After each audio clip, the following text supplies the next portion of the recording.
ഞാനിവിടെ വാട്സപ്പിൽ വന്ന പുതിയൊരു അപ്ഡേറ്റാണ് കാണിക്കാൻ പോകുന്നത്. ഇതാണ് എൻ്റെ വാട്സപ്പ് ഇട്ട. അപ്പോൾ അത് വാട്സപ്പ് ഓപ്പൺ ആക്കി. ഇനി നമ്മൾ ഇവിടെ 3 ഡോട്ടിൽ ക്ലിക്ക് ചെയ്ത് സെറ്റിങ്സിൽ പോയിട്ട് നമ്മൾ പ്രൊഫൈൽ എടുക്കുക. പ്രൊഫൈലിൽ ക്ലിക്ക് ചെയ്ത് കഴിഞ്ഞാൽ ഇവിടെ ഫസ്റ്റിലെ നെയിം അവിടെ എന്ന് വെച്ചാൽ അത് ഇട്ടിട്ടുണ്ട് എബൌട്ട്.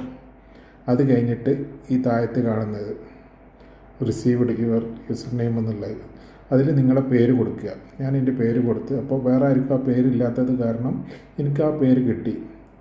ഇപ്പോൾ വേറെ ആരെങ്കിലും പേര് എഴുതി കഴിഞ്ഞാൽ പിന്നെ നമ്മൾ ഡോട്ട് ഇടണം, അങ്ങനെയൊക്കെയാണ് ചെയ്യാൻ പറ്റുക. അപ്പോൾ നിങ്ങൾക്ക് എന്ത് ചെയ്യാം, അപ്പം നിങ്ങളെ പേരെന്താ കൊടുക്കുന്നതെന്ന് വെച്ചാൽ കൊടുക്കുക. അല്ലാന്നുണ്ടെങ്കിൽ അല്ലാത്ത പക്ഷം വേറെ ആരെങ്കിലും ആ പേര് ഉപയോഗിച്ച് കഴിഞ്ഞാൽ പിന്നെ നിങ്ങൾ ഡോട്ട് ഇടണം, അല്ലെങ്കിൽ അതർ ഡേറ്റ് ഇടണം, ഇല്ലെങ്കിൽ 1 2 3 ഇടണം, ഇതൊക്കെ ഇടേണ്ടി വരും. അപ്പോൾ നിങ്ങൾക്കിപ്പോൾ ഇങ്ങനെ ചെയ്യാം. ഞാനത് ഓൾറെഡി കൊടുത്തു, അതുകൊണ്ടാണ് എനിക്കിവിടെ യൂസർ നെയിം കിട്ടിയത്. കാരണം നമ്മളിത് ഇൻസ്റ്റാഗ്രാമൊക്കെ ഉപയോഗിക്കുമ്പോൾ നമ്മൾ ആ പേരിൽ വേറെ ആരെങ്കിലും എടുത്ത് കഴിഞ്ഞിട്ടുണ്ടെങ്കിൽ ആ പേര് നമുക്ക് കിട്ടില്ല. ഓക്കെ, ഇനി ആർക്കെങ്കിലും നമ്മളെ നമ്പർ കൊടുക്കേണ്ട ആവശ്യമില്ല. ഇൻസ്റ്റാഗ്രാമിലൊക്കെ സെർച്ച് ചെയ്യുന്ന മാതിരി അവർക്ക് നമ്മളെ സെർച്ച് ചെയ്യാൻ പറ്റും. പേരടിച്ച് നോക്കിയാൽ മതി, നമ്പറിൻ്റെ ആവശ്യമില്ല.